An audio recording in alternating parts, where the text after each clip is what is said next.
think one of my favorite songs off of the new First Aid Kit album, Ruins. So, to start, capo on the 6th fret, and in this lesson I'm going to break down, because it's really just one riff, I'm going to break down what you do for each chord, how to transition to the next chord. Should be pretty fast. So, the chords are, if you want to strum, the chords are C, which is a First Aid Kit C, so I like to call it. So it's kind of an F shape, but you have these 3 fingers, you move them down 1 fret to here. If you're changing that to normal C is like this. If you move your ring finger to the E string and you put your pinky where it was, that's First Aid Kit C. So it's C, E minor, F, C, D. I like to play D, like it's easier if you play D this way with your pinky down here. So C, E minor, F, C, G. Perfect. So let's start the strumming pattern out. Finger picking pattern. So this song is extremely similar to that of Emmylou. The kind of general finger picking pattern, which I'll show you first, and then we can work into how they transition, is this. So let's start with a C.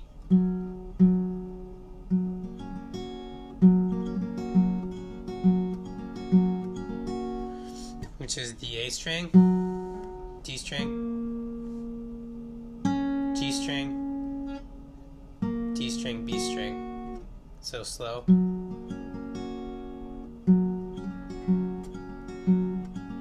A little faster.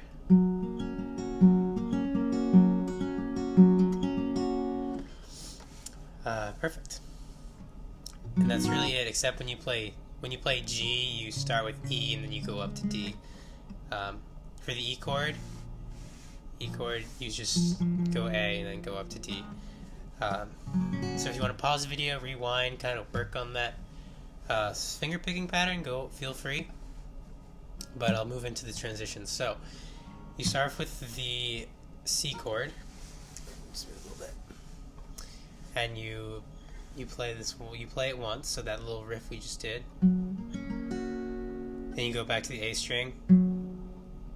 Then open D, open A, and then put the E minor chord on, and then do the riff again with E.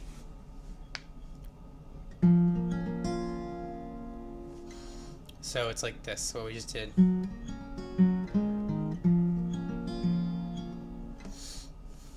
So again, one time through with the C shape. Sorry. Keep it on A. Take it off. Open D. Open A. Then put on the E minor and do A again. And then you run through the pattern from there.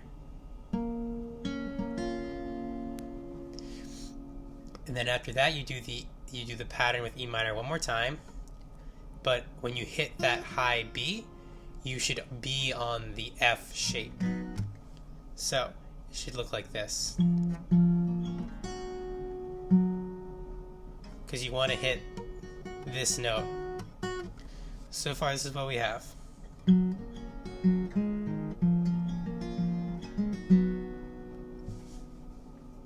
Does that make sense? So when you finish that last finger picking pattern for E minor, you want to put your finger on that 1st fret of the B string, and you can use that to transition to F. And from F, you go the F pattern twice. So, you do it once. Let's just start once. You do it again. You do the F pattern once, and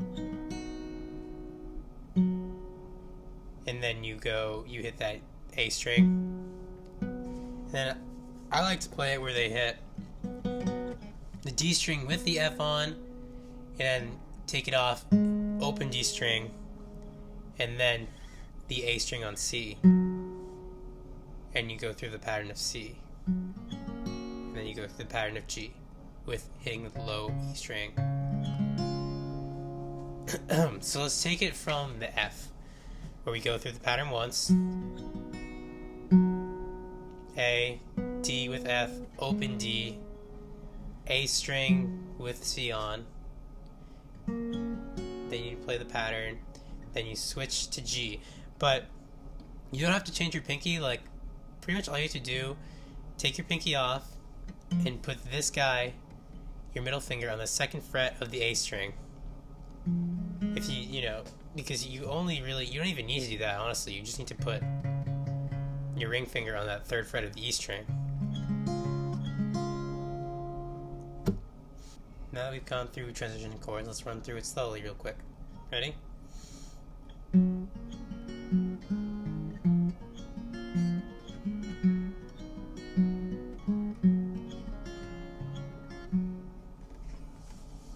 There, I kind of didn't hit the G string very loudly. You don't really hear it super loud in the song, but that's kind of your preference. If you want, you can rewind that. I can play it. That was kind of full speed, honestly. There's one more thing I would say about this song, is that in the verse, in the bridge, it's the same chords, same pattern, but, they kind of mix it up in terms of doing the whole, like sometimes they just do the C, then they go open D and then right to E. So, whatever kind of works for you, but that's the intro, and that's kind of the little melodies you hear between verses. But otherwise, you can always just switch the chords with an open D string, kind of like a, and then like a, then open D. That's kind of the whole thought of the song.